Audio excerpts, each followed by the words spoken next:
Salut, vous écoutez Micro dehors, le podcast qui prend l'air.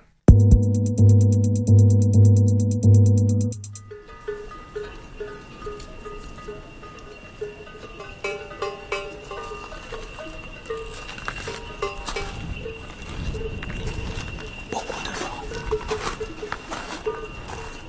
Vent de nord-ouest. Vous l'entendez là?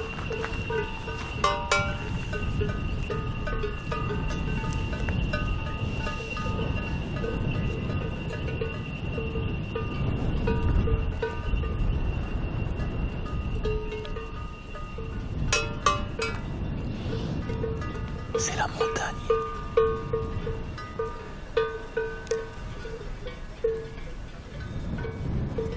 Avec ses pâturages et ses lieux qui offrent une totale liberté.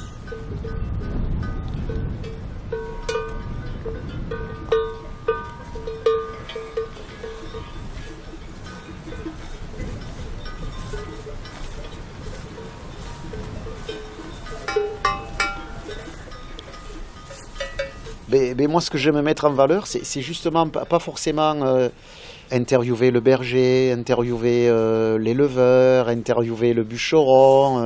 Il y a plein de sujets comme ça intéressants à développer.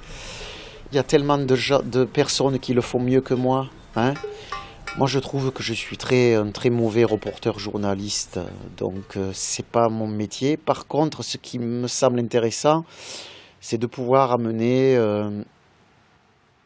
un citadin là-haut, c'est de pouvoir amener un syndicaliste là-haut, c'est de pouvoir amener quelqu'un qui n'a rien à voir avec la montagne, et on va trouver des passerelles.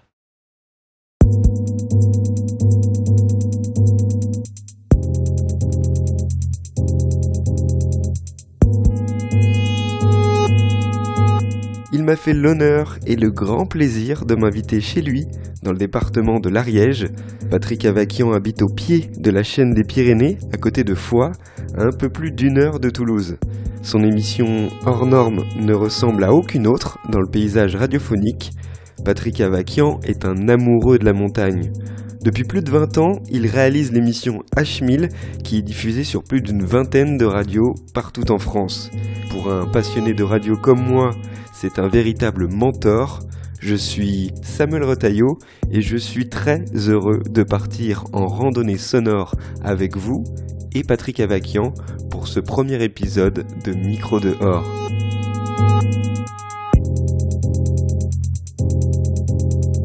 Ouais. Ouais, c'est bon. Un, deux. Ouais. Voilà, et après tu peux travailler avec ces filtres là. Donc aigu. Voilà.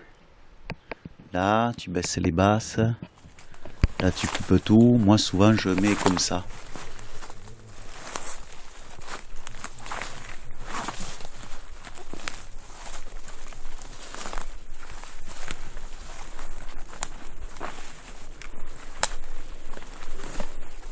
Je m'appelle Patrick Avakian, voilà, d'origine arménienne, comme Aznavour. Et ouais, là j'ai la cinquantaine bien tassée, là, qui commence à se tasser. Et j'ai commencé la radio en 86.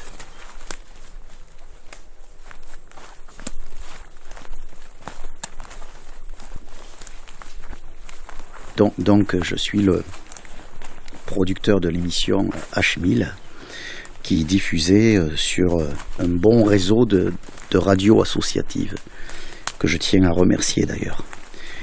L'idée, c'est de proposer aux auditeurs une randonnée sonore.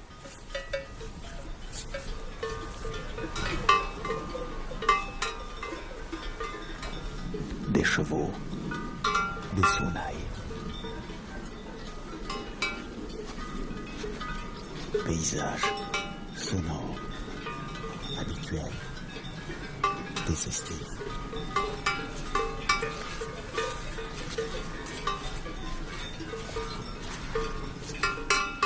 Et ce son dans le creux de vos oreilles. Antoine. De l'imagination. Peut-être des images. Des images.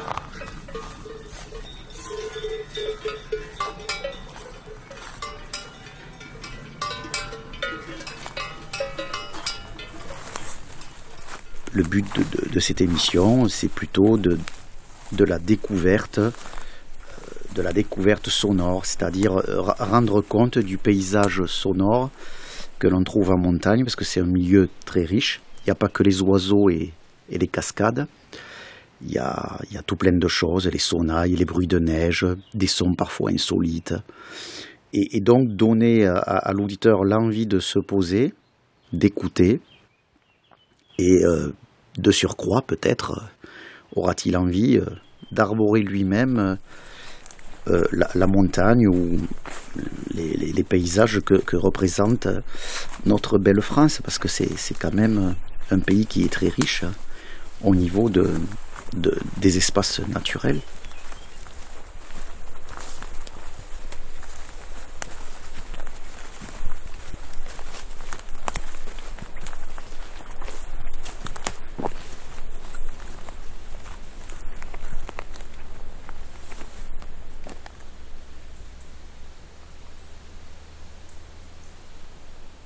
Voilà, et là tu devrais quand même avoir un bon son. Ouais. Voilà. Alors justement, je vais marcher devant toi. Ouais. Et n'hésite pas à changer un peu d'orientation du micro, droite, gauche. Ouais. C'est-à-dire, voilà, tu dévies. Bon, c'est un peu silencieux, on va dire.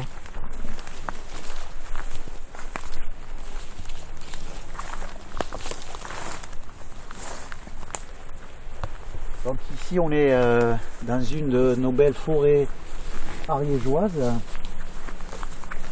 où en fait il y a beaucoup de frênes. C'est un arbre très flexible et donc autrefois les paysans faisaient des outils avec ça. Ils faisaient des râteaux, des outils pour le travail dans les champs. Et donc c'est pour ça qu'on retrouve encore sur nos coteaux ariégeois ces forêts de frênes. Mais la plupart de l'Ariège est recouvert à 70-80% de hêtres, de la hêtraie. Voilà. D'ailleurs, elle couvre en totalité la hêtraie une grande partie de la chaîne des Pyrénées.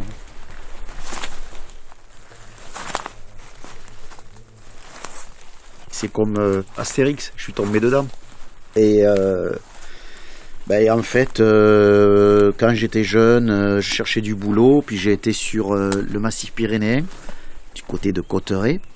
Et là, je suis tombé totalement amoureux des montagnes, parce que c'est l'un des... Avec l'océan, je pense, j'ai un grand respect pour les marins aussi. C'est quand même les derniers sanctuaires de la nature et les derniers terrains d'aventure. Bien que l'aventure puisse aussi exister à côté de chez nous, il suffit de prendre son sac à dos et d'aller dormir une nuit dans la forêt. Beaucoup d'entre nous seraient impressionnés de passer une nuit en pleine forêt avec toute la faune sauvage qui la nuit sort, type renard, blaireau, les chouettes, des petits bruits, on ne sait pas où on est, quoi.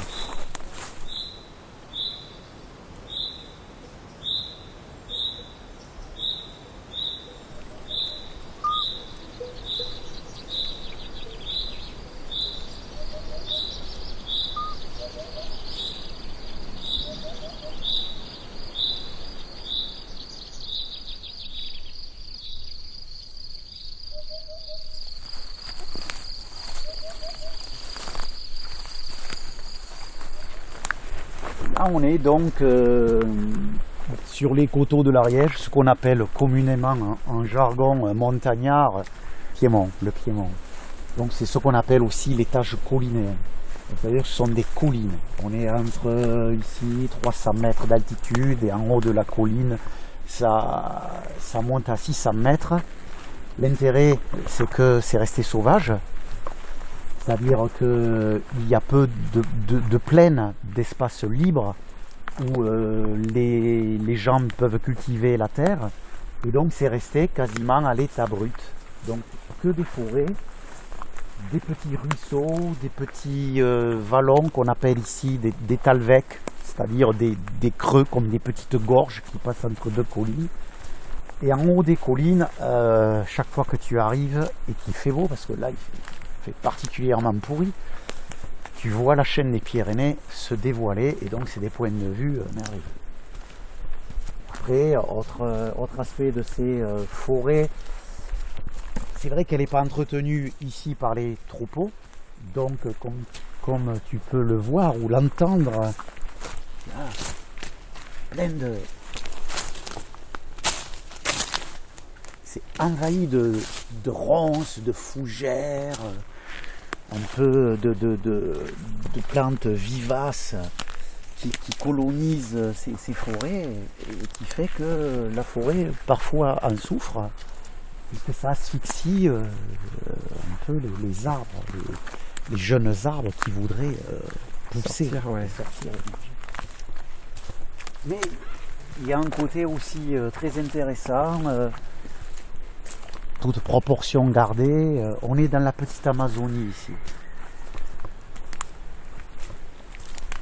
Beaucoup de chevreuils, beaucoup de cervidés, de sangliers,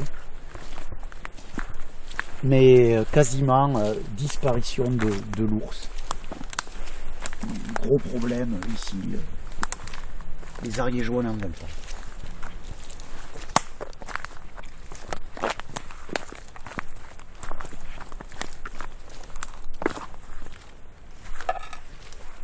C'est l'idée d'être dans la nature et de s'adapter dans un monde qui est loin d'être le monde matériel dans lequel on vit et de se dire qu'on peut très bien s'adapter et qu'on peut très bien être heureux avec très peu de choses. Donc c'est bien de pouvoir faire ce va-et-vient entre le monde d'ici et le monde d'en haut. Piste forestière en direction de la cabane des gardes.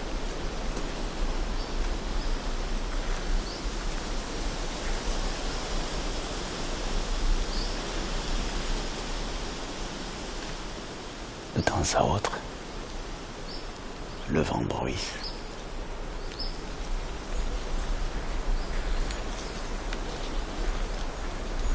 Et des oiseaux discrets s'égousillent à la tombée du jour. À la tombée du jour, vous marchez. Vous marchez. Vous marchez.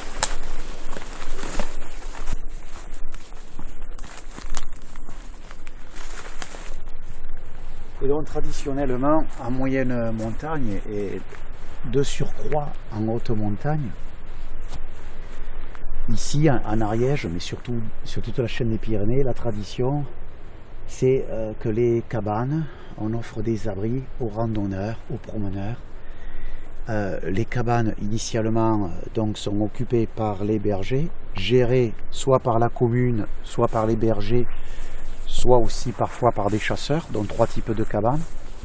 Et on laisse toujours une partie ouverte pour les randonneurs. Voilà.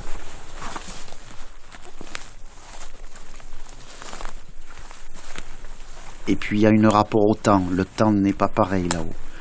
C'est-à-dire, lorsqu'on arrive à une cabane à 3-4 heures de l'après-midi, on va se dire, mais qu'est-ce qu'on va faire de notre journée, quoi.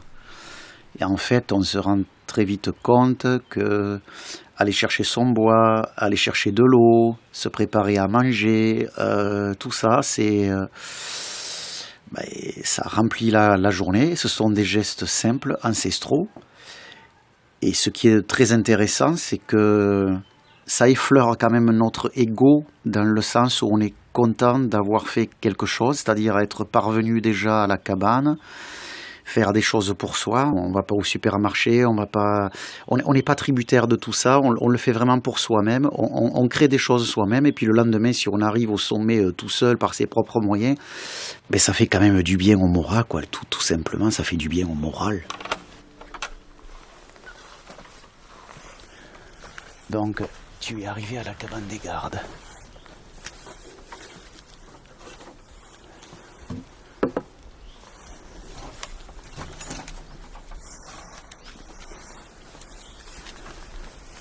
Voilà, tu ouvres, t'es chez toi. On a l'impression qu'il y a quelqu'un qui est sorti tout à l'heure, quoi. Ouais. Vous voulez de bois, donc c'est gratuit, ouvert à tout le monde. Donc déjà, première chose, il faut respecter, tu vois, elle est propre, elle est clean. Donc faut pas laisser ses déchets, tout ça. Et la tradition, tu vois, c'est...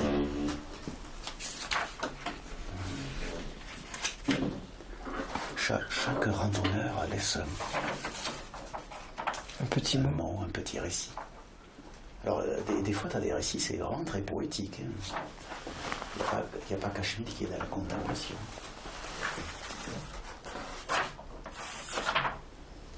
Ouais. Tu vois, regarde le 12/07/2017, un très bel endroit pour se déconnecter, beaucoup de bonnes ondes et d'amour dans cette petite cabane au fond des bois. H1000, 1500 mètres d'altitude, cabane des gardes.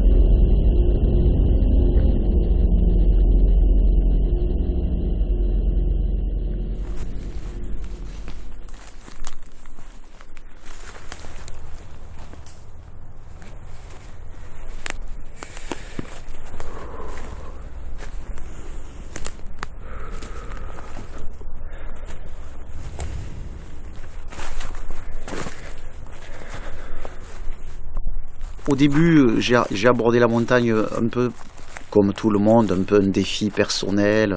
Ouais, je vais arriver à monter à 3000, à 4000. Le plus haut que je suis monté, c'est 6500 mètres. Mais rapidement, j'ai abandonné un peu cette course qui est inutile pour plutôt m'émerveiller grâce au microphone que j'utilise à tout l'environnement sonore qu'il y avait. Les micros m'ont permis d'entendre la montagne et donc de mieux la ressentir et de mieux la voir, quoi. Parce qu'en fait, lorsqu'on marche juste pour le sommet, on passe à côté de tout plein de choses, quoi.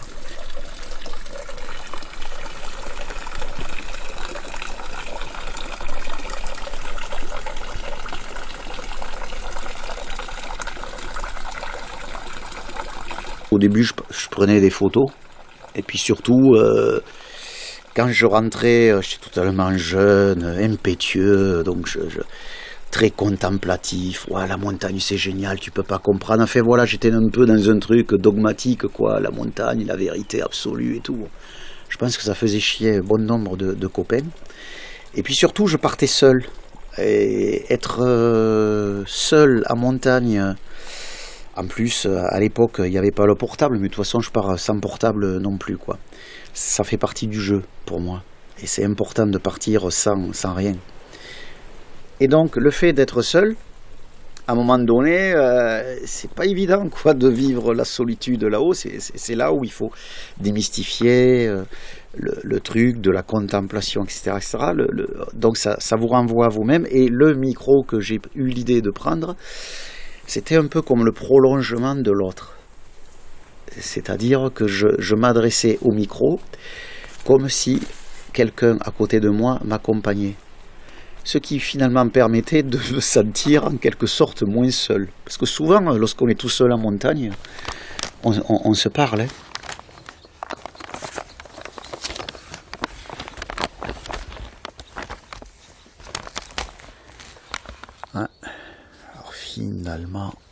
Finalement,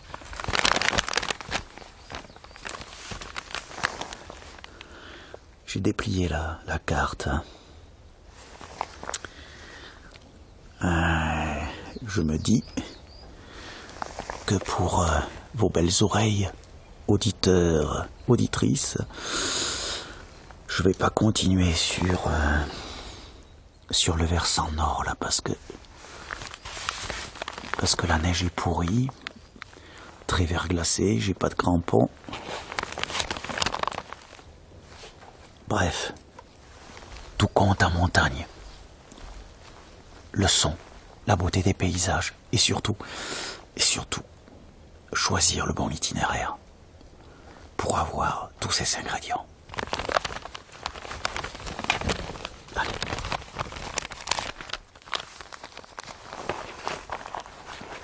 C'est parti. Parti. Ce qui peut, arrêter et contraindre ta forme d'émission, c'est juste les limites de ton imagination. Et je crois que les problèmes de la radio, c'est que la radio ne s'est pas rendu compte, en général, qu'elle pouvait être une forme artistique. Voilà. Et je crois que les radios associatives doivent, à mon avis, réfléchir dans ce sens-là. On peut faire d'innombrables choses, quoi.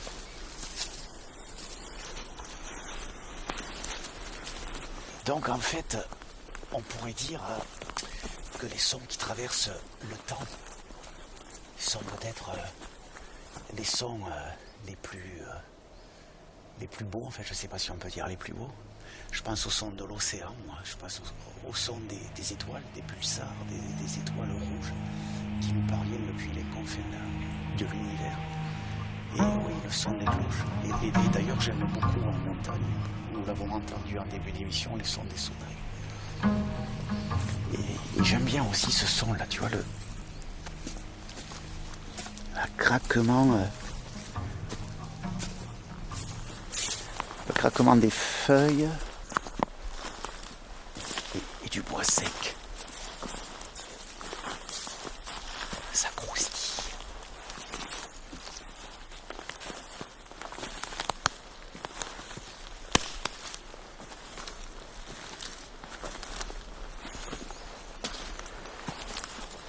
Pour rendre hommage à la nature, il faut de belles images pour un photographe. Et pour quelqu'un qui fait de la captation sonore, il faut des bons micros.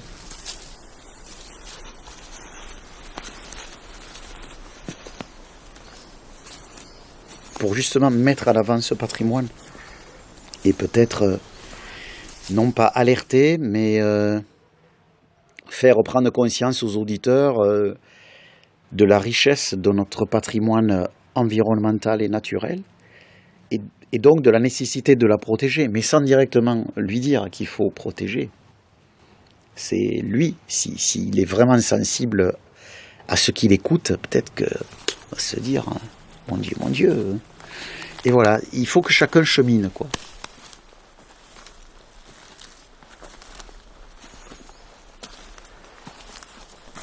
Ici, là, cette fleur, c'est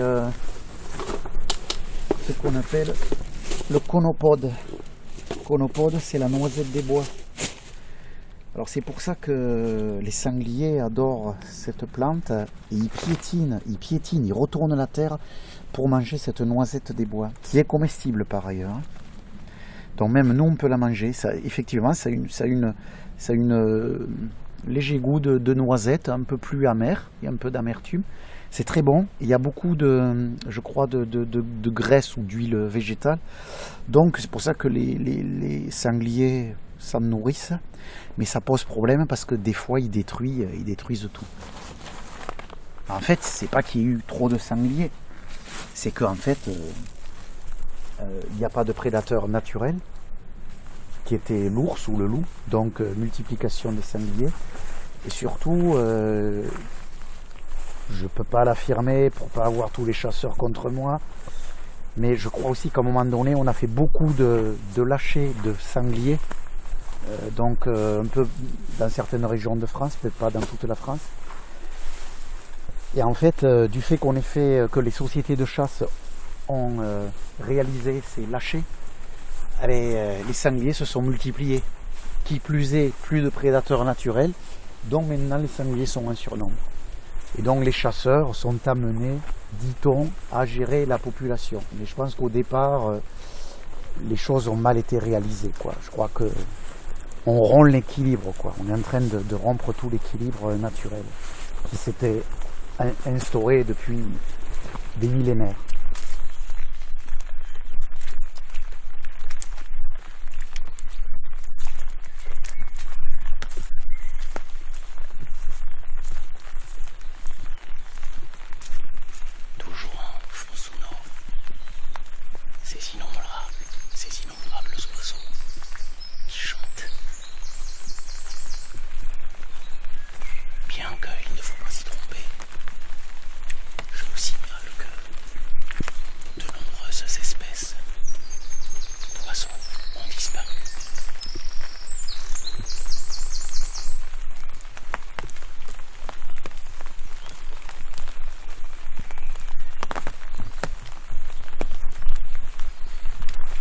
Alors ça chante moins avant. Alors les causes, nous dit-on, c'est un peu comme avec les abeilles, les pesticides, etc. Les pluies acides. Enfin, voilà, on se rend compte que ça chante moins, qu'il y a moins de présence de marmottes, qu'il y a moins de présence de lagopèdes. On ne comprend pas trop. Est-ce que c'est le réchauffement climatique? Est-ce que c'est le fait que ces montagnes sont trop parcourues, même si les Pyrénées restent sauvages? Enfin, on se rend compte que l'impact humain en bas a des effets. Ces effets arrivent à retardement. Donc on n'a pas le temps trop de s'en rendre compte. Mais enfin, moi, depuis 20 ans, je me rends compte.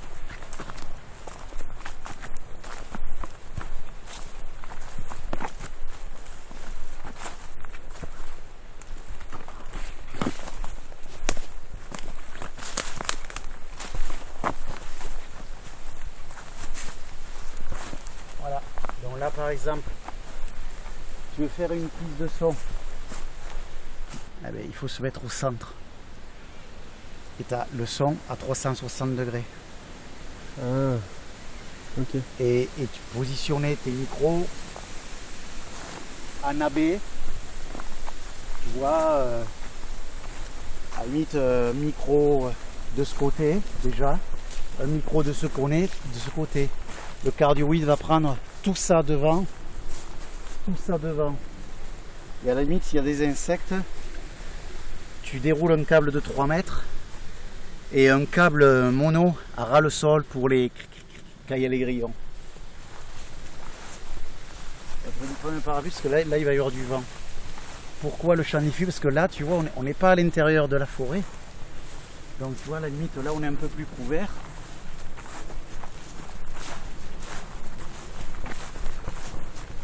Alors le problème ici, c'est les avions, c'est affreux.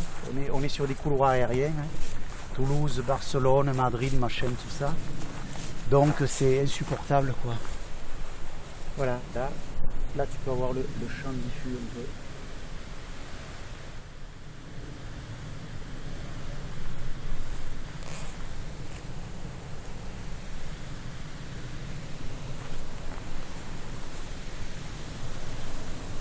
La pollution sonore, ça aussi, c'est-à-dire à mes débuts, les avions, c'était cool, quoi. J'ouvrais mes micros, globalement, il y en avait un tous les quarts d'heure qui passait. Maintenant, presque c'est un tous les 5 minutes, quoi.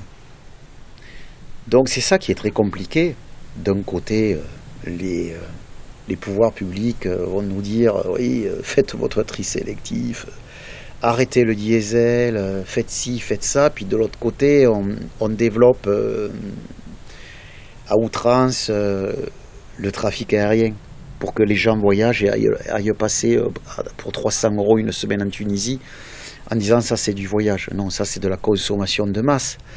D'un côté, les pouvoirs publics disent oui, on signe l'accord de la COP21 et dernièrement on a vendu, je ne sais plus, des centaines de milliers de 4x4 aux Chinois.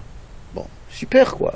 C'est la contradiction, c'est l'hypocrisie et le cynisme ambiant et ça me tend, ça me rend nerveux. C'est pourquoi j'ai envie, dans le futur, au niveau d'H1000, d'être un peu plus incisif.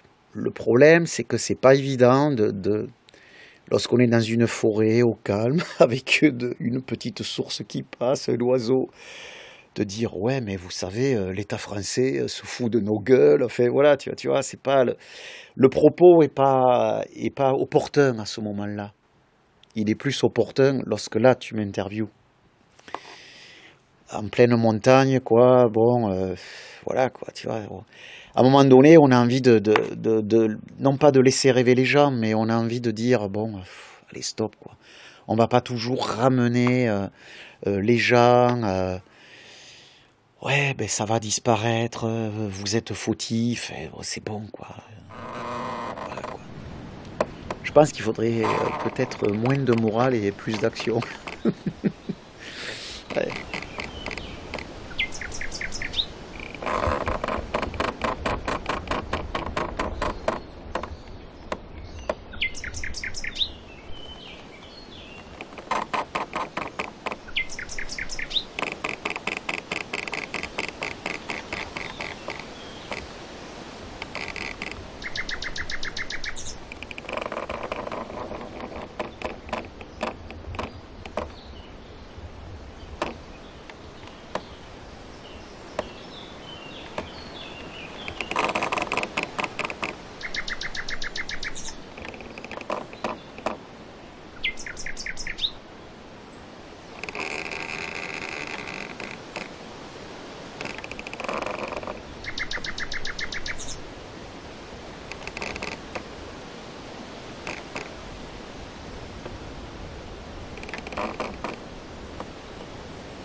Tu vois, l'intérêt là, il aurait fallu une mixette, la mixette avec les trois. La stéréo à l'opposé, derrière, parce que t'as le bruit du vent ici et des oiseaux. Et juste le canon sur le...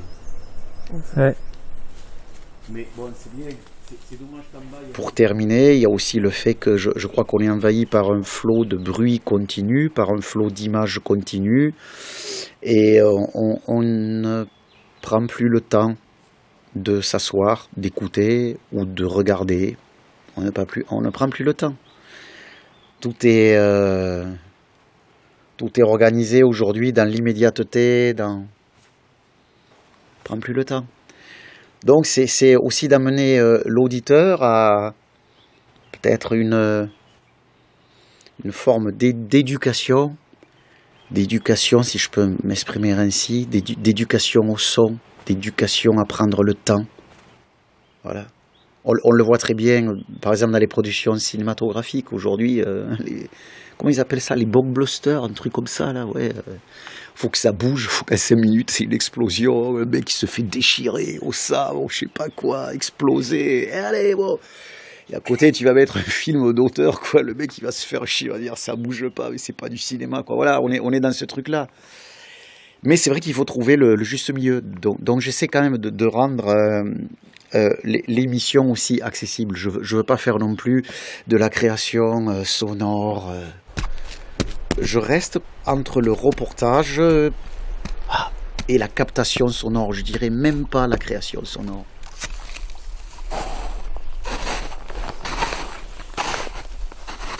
C'est vraiment très impressionnant.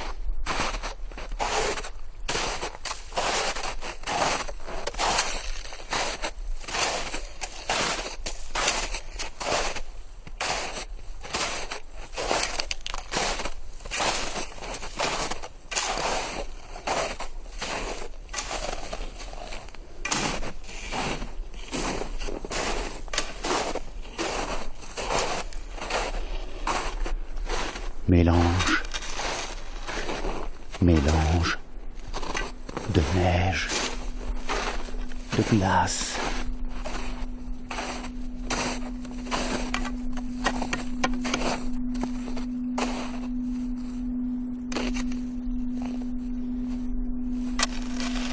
Vous êtes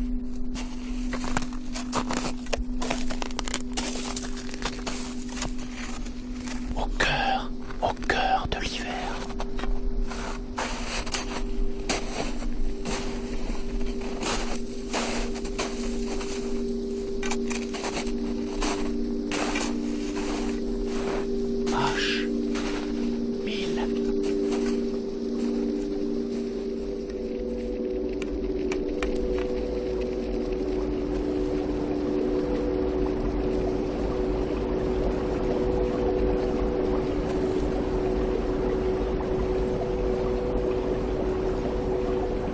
C'est Kundera qui dit dans une phrase que j'adore, le désir de l'ordre est un désir de mort, puisque la nature est en perpétuel désordre, est en perpétuel mouvement.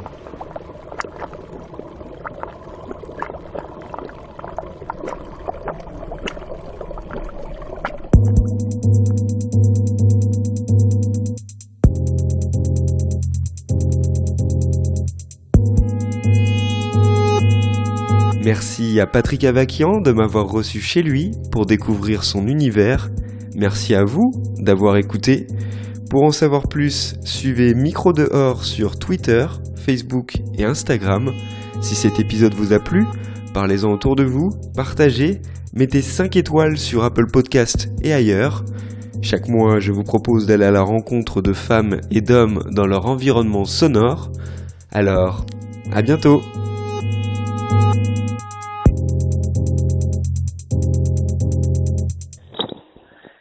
Ouais, Samuel, écoute, j'ai retrouvé une batterie, donc ça veut dire qu'on est rentré. Et puis j'ai fait de belles prises de son. Enfin, le premier jour, je me suis un peu bourré, mais bon, ça va aller. Donc c'était super. Et quoi te dire de plus? Eh bien, on reviendra en Bretagne tellement que ça nous a plu. Allez, à très bientôt, Samuel. Ciao, ciao.